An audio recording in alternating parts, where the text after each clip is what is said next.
We are live. Welcome to the first ever podcast. Holly and I is beyond a one episode Thanksgiving show that we did last year. So welcome in. First episode of From College to Combine. My name is Mike Sicoli. You can find my Twitter at Michael__Sicoli. I was not quick enough. I had to choose with 2 underscores. But I'm joined here by Riley Millette. How's it going? Glad to be here. Very glad to be here. I'm excited. We're going from the college to the combine is what we're gonna do. We're like really clever like that. We're gonna get into a little bit here. We have a whole bunch of stuff to get into for our first episode. So first and foremost, you can also find Riley here on Twitter at Riley_Millette. Just the one underscore. Just one underscore because he's a little bit quicker than me, but that's because he's short. So that's fine. It's a nice little and all this. What we want to get into today is why. Taller now that you said that. What's that? I'm gonna sit up a little taller now that you said that. Well, you know what? You do look taller on the camera than you do in real life. But that's all good because what this show is and what this first episode is all going to be about is why this is worth your time. I think that's something that every podcast needs to sell itself on. I think we got to do that right here. So this show is going to break down every single week, every single Wednesday, every single time at 7 p.m. Eastern, 6 p.m. Central. Everything you need to know about the NFL draft, everything you're going to need to know for your rookie drafts, prospect breakdowns, free agency roundups, mock drafts, film breakdowns. Each position, we're going to give you rankings. We're going to give you exactly what you could possibly want, anything you could want. We can answer your questions as well. And honestly, we're going to do everything that we're in our power to break down everything you need to know about every prospect. And this is something that we're both very passionate about. We like to be thorough. And I think that's what helps us take it a step further beyond what you're going to get elsewhere. So, Riley, do you want to add anything onto that? Listen, I mean, they call me Joe Thorough for a reason. Oh, yeah. All right, let's go. Let's go. Come on, keep going. Okay, so, yeah. But at the end of the day, I also want to break down who we are. Obviously, you're just hearing 2 voices here. You're hearing the amazing voice of myself, and then you hear the squeaky voice of Riley Millette over there. And I want to take a second and say, who are we? Why should you care? What is this? So I'm from Long Island, New York. We're both students at Quinnipiac University in Connecticut. That's how we met a couple of years ago. We're in our 3rd year right now. We graduate in May. And, we're journalists. That's what we want to do. That's how we spend our time. We're both sports focused. We're both NFL focused. We spend our time going over those numbers, going over those stories. And that's how we met. We bonded. Riley, what was the first thing I asked you? What was the first snap I asked you last summer or 2 summers ago now? I don't remember talking about fantasy football before we got there, but I remember it was a couple weeks after we had moved in and I wanted to get a fantasy football league going like across the whole floor, which our floor that year was 100+ people, which obviously not everyone's going to do it, but I wanted to see how many people were interested. And I'm pretty sure you're the first guy I asked. I said, Mike, you into fantasy football? And this was before we were as close friends as we are now. He wasn't as eager.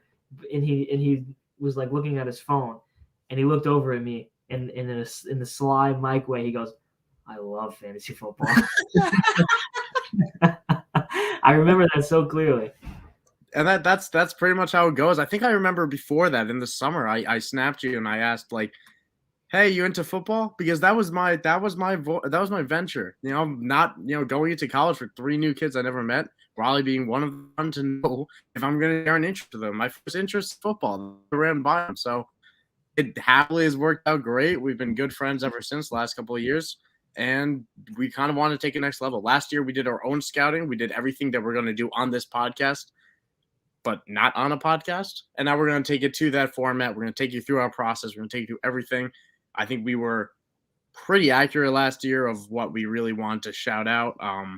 Who was your guy last year? I think we were both huge Javonte Williams guys. That's obviously paid out well for the owners. And that's obviously not a huge deep shot, but we were also both huge Elijah Moore fans. Had them both with 1st-round grades. And this isn't us trying to sell our last year takes because all we care about is what, Riley? What do we care about this year? It's this year's class. Money. Oh, money. Okay. Yeah, that's the college focus as well. But at the very least, we got this year's class to look forward to. Last year is last year. This year is this year. So let's get into a little bit. What we want to break down today is a couple weeks ago there was the Senior Bowl. So that's where a lot of the senior prospects, especially those that aren't bona fide blue chip first round day one prospects, that's where they go and establish themselves a little bit more, especially those day three guys trying to crawl into day two. So I want to take a couple minutes, just nothing too crazy, to break down what you took away from that game. Obviously, it was 2 weeks ago, so it's a little bit done by now, but obviously there's definitely still some takeaways to take away. They are killing it. Millette, you want to take it away? So obviously the biggest thing that we've been talking about amongst ourselves for a while, and one of the bigger things that even came out in the Senior Bowl at all, was the crop of quarterback talent from this year. And the two main names who were at the Senior Bowl, Malik Willis and Kenny Pickett. And those were the two guys who were kind of the top tier of the class. And maybe you can include Matt Corral in that tier. I suppose I would. But those two were going to have to do something to separate themselves. And Malik Willis is he's been drawing plenty of the Jalen Hurts comps, which I guess that's fair. I don't try to trip myself up too much making comps, because it's so fine, and there are so many details that get screwed up in the process. And I feel like I keep hearing, like, you're comping Malik Willis to Jalen Hurts, like Malik Willis is 2 inches smaller. I don't even know if that's true. That's kind of the avenue I feel that those kind of comps tend to follow down. So I try to stay away from that. But anyway, Malik Willis is that kind of player, and Kenny Pickett is just kind of a jack of all trades, more of the traditional passer. And it felt like neither of those guys did what they had to do in order to cement themselves as either a top 10 pick in the NFL draft, either as the number one quarterback in this class, or as the type of guy that a team in the back half of the first round who's quarterback needy is going to trade up into the top 20 or top 15 picks for. Malik Willis had a couple good days at the Senior Bowl. He impressed some people, obviously, with his own mobility. That's his trait. But his arm talent kind of showed, and even though he was a little bit more up and down in the Senior Bowl than you'd expect a top tier quarterback to be, that's kind of where the landscape has shifted. Whereas Kenny Pickett was kind of the favorite coming into the Senior Bowl, and he didn't do enough. He just didn't do much to increase his stock, right? Yeah, and I think that's the big takeaway that people should be getting from this is, I think what everyone heard out of the Senior Bowl was, wow, Malik Willis lit it up. But honestly, that wasn't the case. Malik Willis is a good prospect. He's a solid prospect. He'll go in round one. I know the Pittsburgh Steelers sent their owner, their head coach, their offensive coordinator, their QB's coach, their GM. They sent all those people to the Senior Bowl, and you know who they spoke to? They were harassing Malik Willis with comments out there. So they were getting a feel for their QB prospects. Doesn't make sense. But that's where the lay of the land is. That this crop is, I think it's what we thought it was. It's not good. It's not a good crop, where I think people are going to talk themselves into reaching on QBs like Sam Howell and things like that, where we're going to go into deeper breakdowns on all these guys than what we're doing right now. I don't want anyone to think that this is what we're doing. We're just going lightweight stuff. We got shows dedicated to these positions and these players solely. So stay tuned for all that. But Malik Willis looked good out there. He played well. But for Malik Willis to be the most impressive of this class, it's a testament to what this class is, where Kenny Pickett did not separate himself as much as people want him to, and that's what I was looking for. I was looking for guys like Pickett to make that jump, and I don't think they did. And Howell had a few splash plays, but nothing really that I was writing home about. Now, I think the other guy that really shined at the Senior Bowl a little bit more than these QBs, in my opinion, Damien Pierce out of Florida. Hard-nosed runner at 220 pounds, and a guy that did not get touches. It was weird. He was a weird guy of Florida, where he had, I believe, 110 touches despite being a 220-pound guy that is a ridden-in bell cow type of thing. So Dameon Pierce is a guy that was a day 3. Now everyone's talking about him as if he's day 2, and he could go in either of those ranges. I wouldn't be surprised. But what do you think about Dameon Pierce? Dameon Pierce is a guy who fits the prototype of this class very well, meaning he's kind of going to slip into the mid tier of this class, and I don't see him making as much noise. I mean, his stock has hit its cap to me right now. He's riding the high of being the best performer of all the running backs at the Senior Bowl. You know, Rashad White had a couple good runs. The Baylor running back, remind me his name. Say it again. Abram Smith, who lumbered his way down the field a couple times. Yeah. Abram Smith had the ball in his hands. He definitely had the ball in his hands. But I think at some point, the Senior Bowl can only offer so much, and like in the same vein as Malik Willis, we're looking and trying to find the best player at that position. And for the Senior Bowl, it was Malik Willis, and we're trying to remind ourselves that it's just the Senior Bowl. And I think Dameon Pierce is kind of the same thing. Is he's not a top tier talent. He's not going to slide into the top 5-ish running backs that are kind of the top tier right now, and that fits what this class is. It's a relatively deep class. There are a decent amount of position players who you could be fine sliding in your lineup, I guess. And I think Dameon Pierce is exactly that type of guy. Is if I'm on the clock in a rookie draft and it's the 210 and Dameon Pierce is there, as opposed to some of the wide receivers like the Trevon Grimes and the guys like that, I'll take Dameon Pierce because of what he did at the Senior Bowl, but no more than that. It is definitely interesting because what he did well and what he did well in college and what he showed really well in the Senior Bowl was pass protection. He was really good at that, and that is something that you don't see people walk in and do. Granted, seniors should be better at it, but by no means is that a given.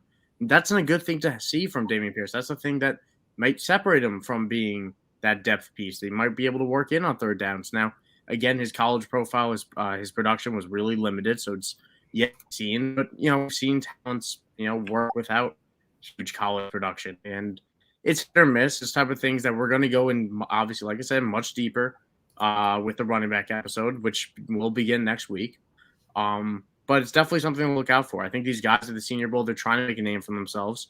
No one's going full speed, but it's something that people are. This is a difference of $50,000 and $200,000, and then millions of dollars. That's what these guys are playing for. And I think Malik Willis did a good job of elevating himself there. I think Dameon Pierce did. And one other name I definitely want to bring up, I think we could bring up a few, but Calvin Austin. Little small 5'7" guy. Seems like he's right up your alley with how I know you like your guys. But Calvin Austin's got freaking speed, man. He is an interesting guy. He can beat you deep. And with normally those small guys, it's really interesting where you're a small guy, you expect to be pressed, and then they struggle with physical corner. You're bad down the screen, momentum is off. By the time you're downfield, play's over. Calvin Austin was not getting bad down at the line. He was beating people with his releases. He was beating them with his handwork, and he was getting downfield in a really short amount of time. So that's something I think that could be reached on in the tune of what Tutu Atwell did based on his 40 side. But I do think Calvin Austin's a better prospect than Tutu Atwell was. So it's an interesting guy to keep a name on. A lot of these names aren't going to be fantasy stars, but what they are is what you want to keep an eye on for when that draft capital hits, because draft capital makes a difference. When these guys all of a sudden become those day 2 picks, you got to pay attention to that. Not a lot of people were talking about Nico Collins last year. Some people were, a lot of people were, but he wasn't a household name by any stretch. Became a 3rd round pick. All of a sudden, he's one of my favorite sleeper picks. Once you go back, you do some extra research, and he's a good prospect to look at. So Calvin Austin's an interesting name that I'm keeping an eye on. Is there anyone else that caught your eye? Well, Christian Watson has been one of the bigger risers lately, and a guy who I hadn't really heard of much before the Senior Bowl. He's from North Dakota State, so he has some history with Trey Lance. He's 6'4", 211, and he's that big type of winner. He's a 50-50 guy.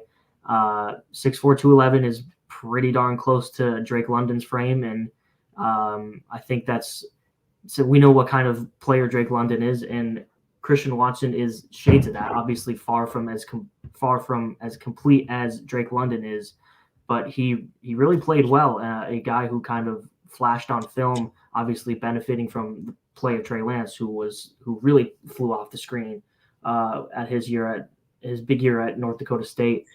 But I think the thing with Christian Watson is his landing spot matters less than guys like Calvin Austin. You have to take a 5'7" runner like that, 5'7" wide receiver, and really get him open in space and use him in motion, get him off the line of scrimmage so as to prevent getting jammed at the line of scrimmage. Even though you said he did well with that, NFL corners are entirely different and much stronger. So Calvin Austin is, not Calvin Austin. I'm talking about Christian Watson. He's a little bit of a safer pick in that regard, meaning the return on investment could be better with Christian Watson if he ends up in the right spot. And the ceiling is much higher as well. I mean, with these 6'4" receivers, where he has a much higher probability of working well on the outside, where Calvin Austin has it up against him to be anything more than a slot receiver, being more than that Scotty Miller type of thing.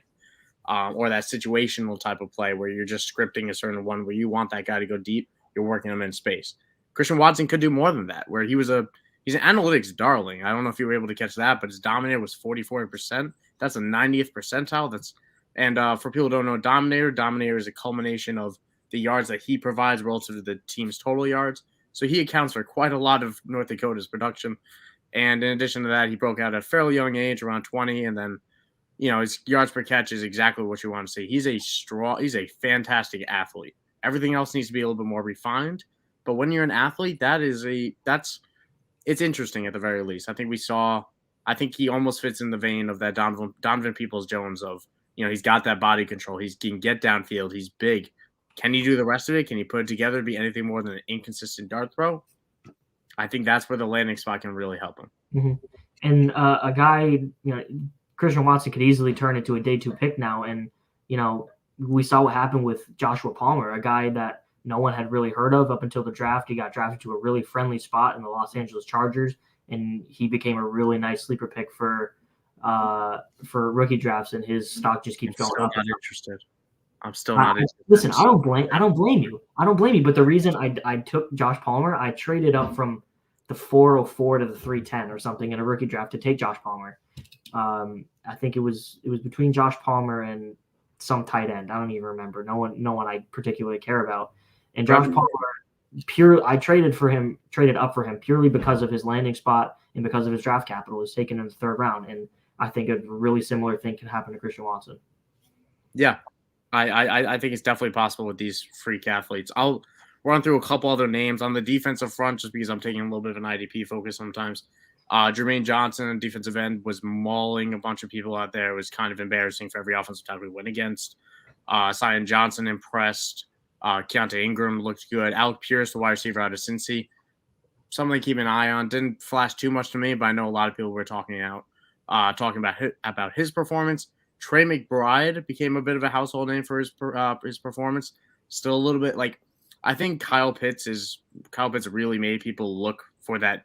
I want the number 1 tight end in this class because he's going to be a star, but I don't think Trey McBride is obviously not Kyle Pitts, and I don't think he's coming close to it. I think he's just a little bit limited as an athlete, but he can still work as a receiver. He's a big body. I think it's someone to keep an eye on in that 3rd round of rookie draft, maybe back into the 2nd, maybe with a good landing spot in tight end in a little bit earlier in tight end premium, but not much more than that.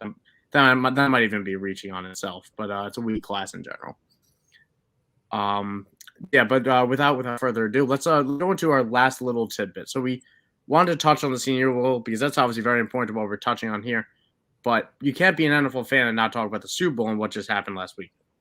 So, what did happen last weekend, Riley? I just want to. It was where do we even start? One of the things that has been dominating the conversation is the refereeing, obviously, and I think that I saw a tweet that was really interesting. I believe it was PFF who tweeted this, and it said Jalen Ramsey versus T. Higgins and Jamar Chase, and he allowed 4 catches for 180 yards and a touchdown and something in that area. But when you take away the T. Higgins touchdown, where T. Higgins committed blatant offensive pass interference, yards, almost ripped off his face mask, that turns into 3 catches for, it was something like 100 yards and 0 touchdowns.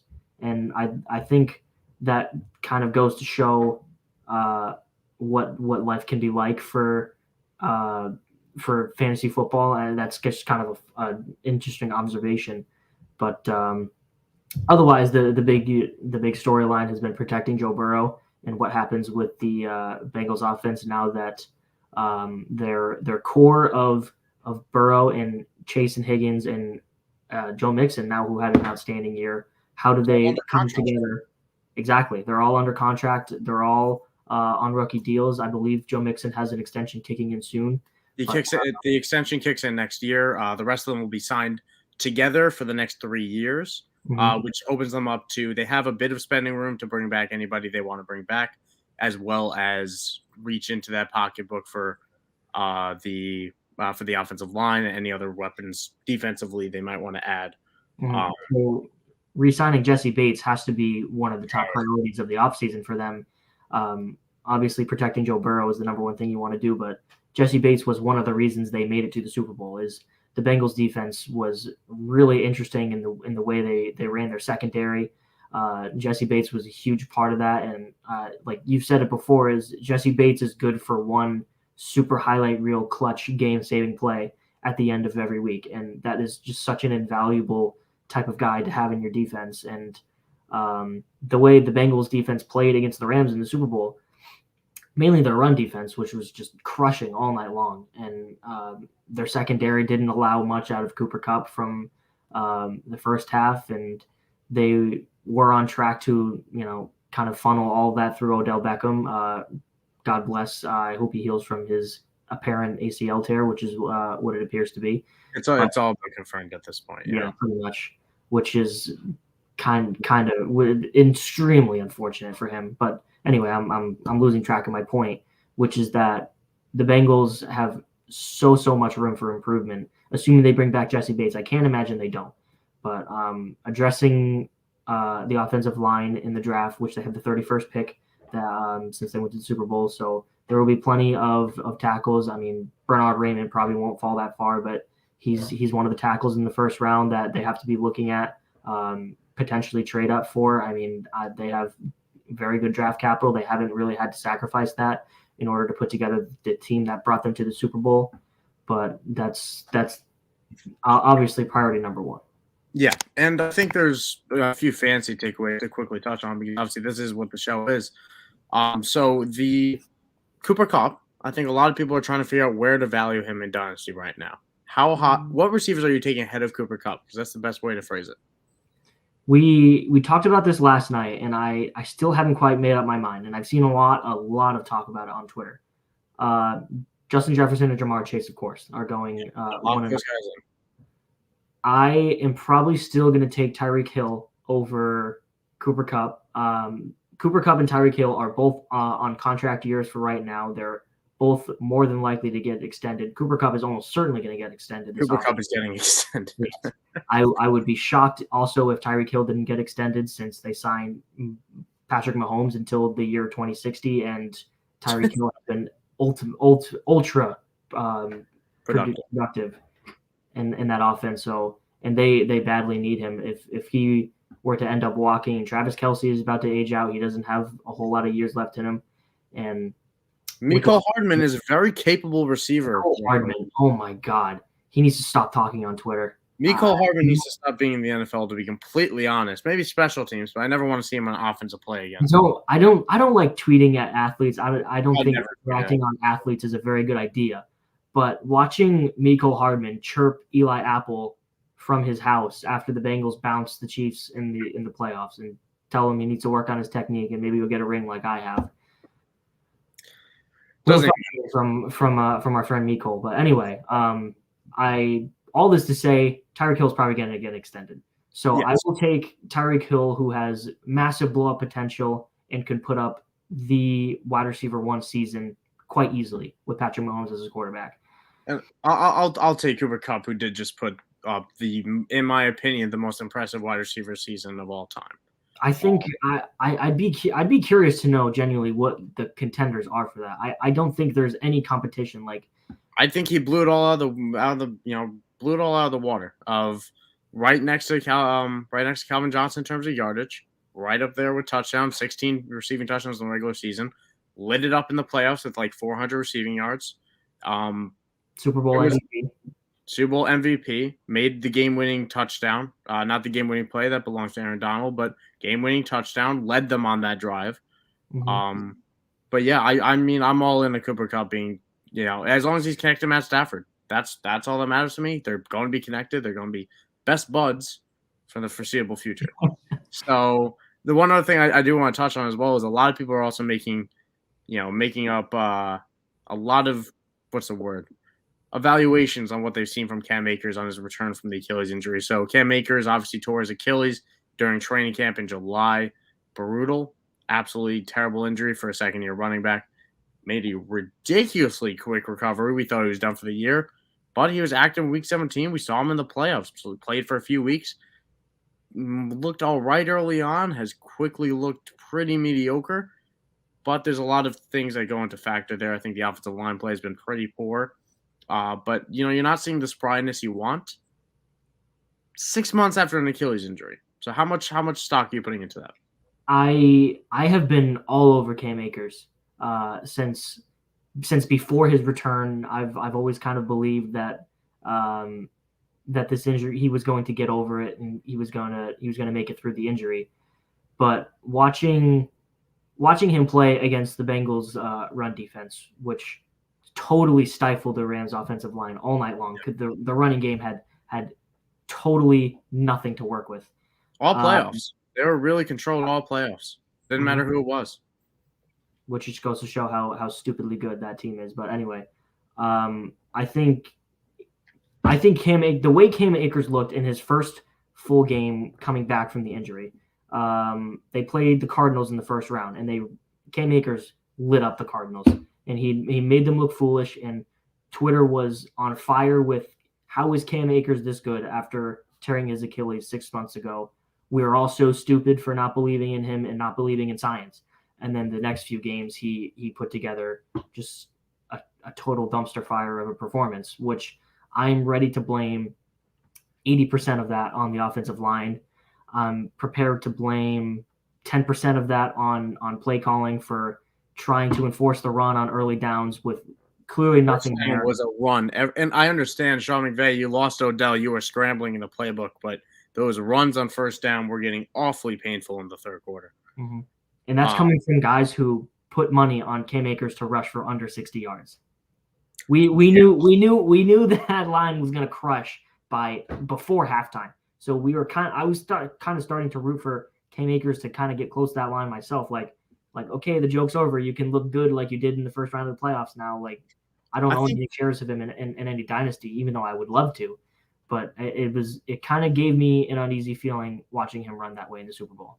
To me, the big thing is that he looked good against the Cardinals and then he faded afterwards. I'm going to attribute a lot of it to somebody who did not do a lot of conditioning from July to December. And then 4 weeks of running that ball was not doing well for him. He wasn't ready for those Super Bowl hungry players.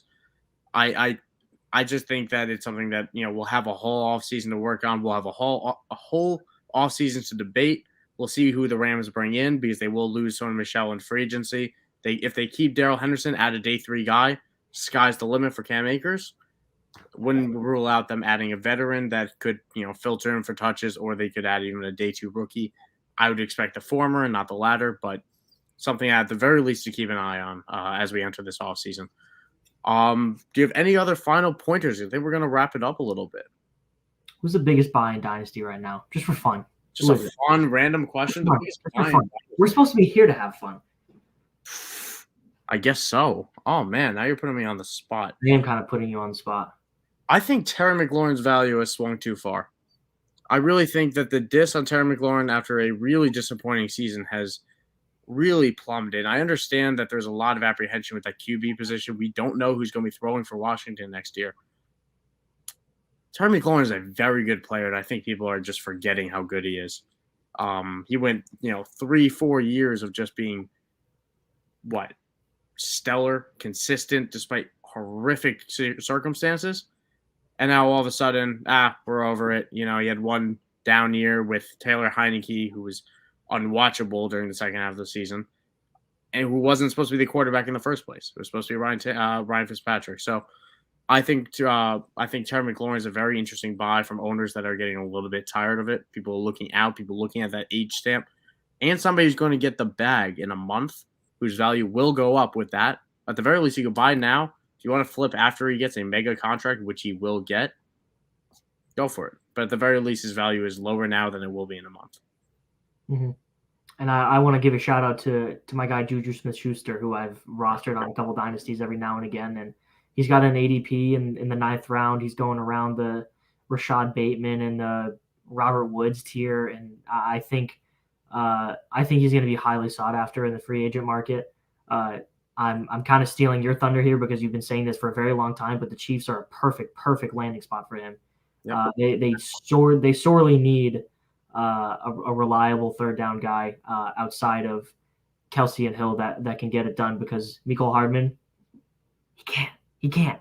But Byron Pringle is, I don't know. I felt myself developing an affinity for Byron Pringle at the end of the year. I had to calm myself down from that, and I've removed myself from the Byron Pringle train. But yeah, Juju Smith-Schuster is a guy who's I can't imagine him not getting a team-friendly 1 or 2 year deal, kind of like how we did with the Steelers, another prove-it deal. And I just think he's a good enough player. I think circumstances have been against him in the past where he's had a far below average quarterback in Ben Roethlisberger, and he's been in a. Do you have something? What you're doing with that? Do you have a comment about that? Anyway, Ben is a capable quarterback. That's not the point. Quarterback for Juju. Yeah, but go on. And he was overtaken by Deontay Johnson, who was just a better wide receiver, and he was in a very loaded wide receiver room. So I think given a more guaranteed role, having a higher volume, and what will be probably a better offense than what the Steelers were when he was healthy and part of that team, I think his value goes way up. Yeah. And we've talked before about and we could talk more when the free agency rounds up about the diciness of free agent wide receiver. Sometimes those landing spots aren't always what they seem to be. But with the rumored landing spot with the Chiefs, with what I think Juju can be, of which this is a 25-year-old receiver hitting free agency, that doesn't happen, especially someone with a 1,400-yard season on his books. I think Juju's also a fantastic buy. I'll throw out Darnell Mooney as also someone I'm trying to get everywhere, but that is very difficult to do. So I'll wait for the Bears to sign their big name wide receiver, and then I'll buy Darnell Mooney for cheap. But that's all we got for now. So thank you guys all for tuning in for the first episode of From College to Combine. Wow! Sign up. He screwed up the sign up. Fantastic. I'm Mike Sicoli. You can find me on Twitter at Michael__Sicoli. You can find Riley here at Riley_Millette on Twitter. Just the one underscore. Just one underscore. I say that every single time. Yes, we're gonna have to say it. At this point, it's just signature. I want to thank for frequency's sake. We're switching over for frequency's sake. So I want to thank them for hosting this podcast. It's gonna be here every week, 7 p.m. Eastern, 6 p.m. Central. Definitely worth checking in. Next week, we're going to dive into the running backs. We're going to go through our running back 10 through 6 with a couple honorable mentions, break down each of those guys, break down their game, break down their value to fantasy, some ideal fits, everything you could possibly want to know about the gems of our fantasy rosters, especially ahead of your rookie drafts, ahead of your redraft, just so you know what you're talking about. Nobody wants to be the guy where that name comes up and you don't know who he is. You have to make up some stuff on the spot. So at the very least, I want to thank everyone for tuning in. Rob, do you have any other send-offs? Should I play us out with some music? You know, like how they do? I think that could be a dicey situation. So I'm going to – yeah, no, I should cut your camera. So thank you guys thank you everyone for tuning in. Tune in next week. Like I said, Wednesday, 7 p.m. Eastern, 6 p.m. Central. Have a good night.